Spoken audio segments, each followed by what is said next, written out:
Nay upat ka arrangement aspect sa imuhang testimony nga pwede nimo magamit pag-share sa uban. Imo ni siyang i-categorize, imong i-arrange, ug imo ni siyang pangandaman. Isa sa mga butang nga part sa imong testimony nga powerful kayo nga magamit niyo pag-share sa uban, isa ka question: what was your life like before you met Jesus Christ? Pangutan-ay mong kugulingon, unsay imong kinabuhi sa una katong wala pa kas Ginoo? Gamitan na nga testimony. Abi nimo bay? Abi nimo, ma'am or sir, ang akong life before nga wala pa kus Ginoo, ingon ani.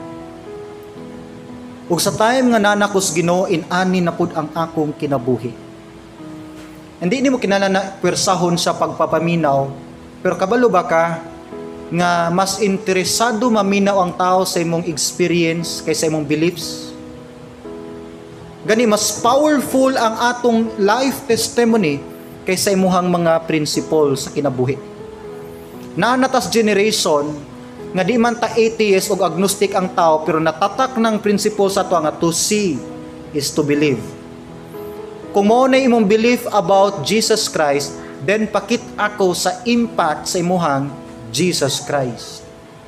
Muna mas powerful ang atong testimony kaysa ato ang mga gituuhan. Kaya ang atong testimony, mo ni mo prove nga powerful ang Jesus nga atong gituuhan.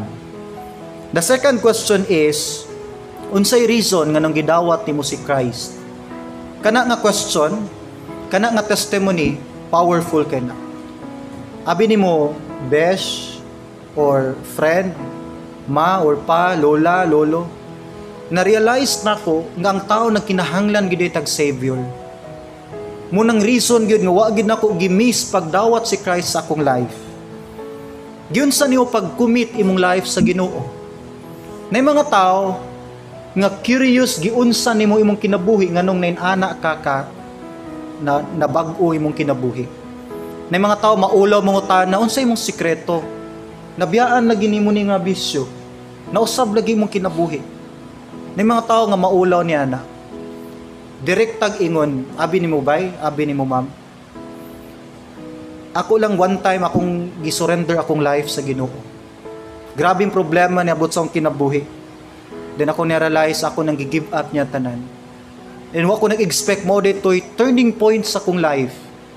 Nga gipa-realize sa Ginoo nako nga na siya mas dako nga plano sa akong kinabuhi kaysa akong mga failures. It's a very powerful tool. Isa din ipakita nimo unsay mga kabag-uhan sa imong kinabuhi. Nay mga tao nga nangandoy kabag-uhan nga di lang maka-voice out ani.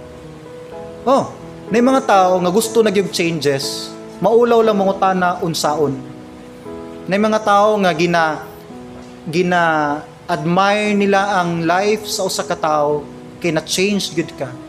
Nay mga tao nga silently na appreciate imuhang transformation. Na appreciate imong simpleng kinabuhi. Pero ang mga tao lang, di lang nila hilig ipahibalo nga na-appreciate nila ka. Munang dako kay nga factor, nga ikaw ang mahimong eye-opener sa ilang life. Ikaw ang muuna. Nga unsay mga kabag-uhan nga gihimo sa Ginoo, sukad na himo kang follower niya. Isa sa mga powerful kaayo nga strategy ni Apostle Paul, ang paggamit siyang testimony. Si Apostle Paul, kuyaw siya nga debater, usa siya ka lawyer, mayo siya mo debate, nay passages sa Book of Acts nga nakigdebate siya. Nay passage sa book sa mga writing sa kuyaw kay sa manulti, gifted gid siya sa pagpanulti.